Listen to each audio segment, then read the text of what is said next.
Assalamualaikum warahmatullahi wabarakatuh.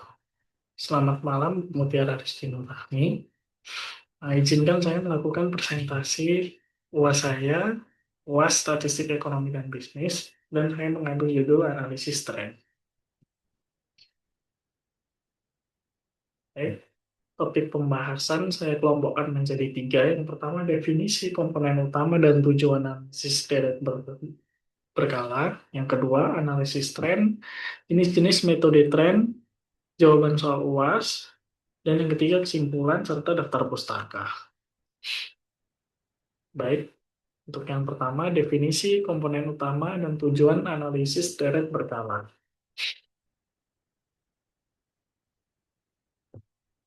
Definisi deret berkala dan peramalan, yaitu deret berkala adalah sekumpulan data kualitatif yang dikumpulkan secara beruntutan berdasarkan waktu, hari, bulan, tahun, atau periode lainnya, yang bertujuan untuk mengamati dan memahami perubahan untuk kecenderungan suatu fenomena dari waktu ke waktu.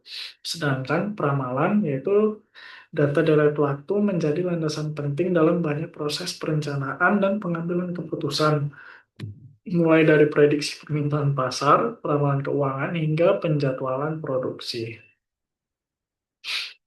Konsep utama deret berkala. Yang pertama, tren atau kecenderungan umum merupakan arah gerak data dalam jangka panjang, bisa naik, turun, atau tetap. Kedua, variasi siklis. Fluktuasi yang terjadi karena siklus ekonomi yang biasanya melampaui 1 tahun, misalnya krisis ekonomi.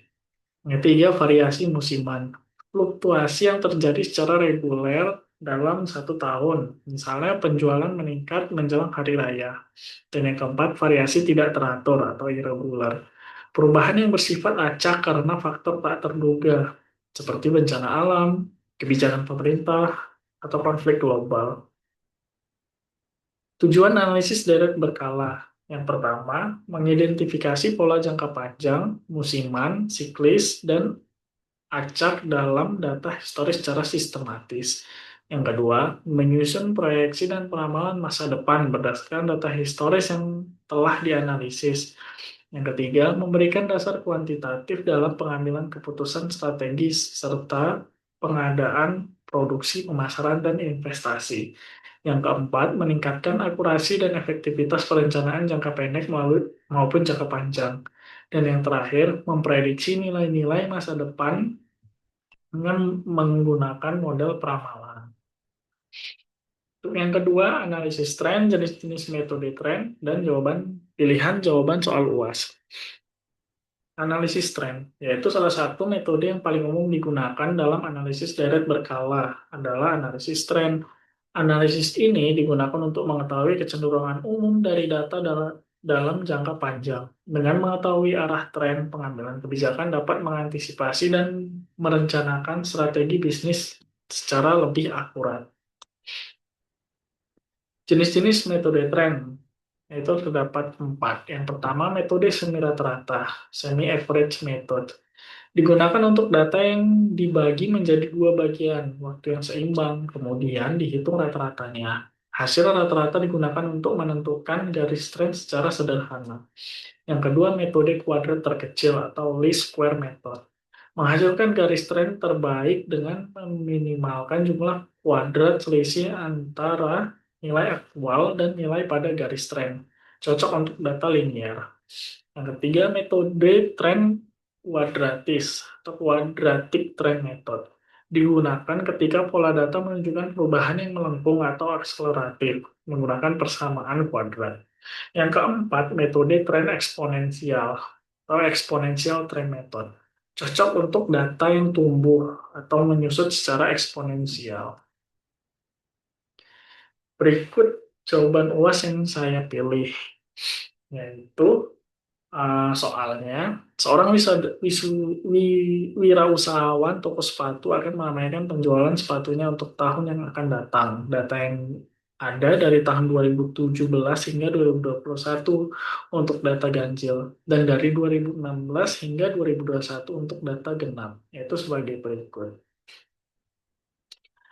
Nah, ditanya pada soal ini, tentukan persamaan tren yang menurut metode kuadrat terkecil atau least square method dan proyeksikan jumlah penjualan pada tahun 2022 dan 2023.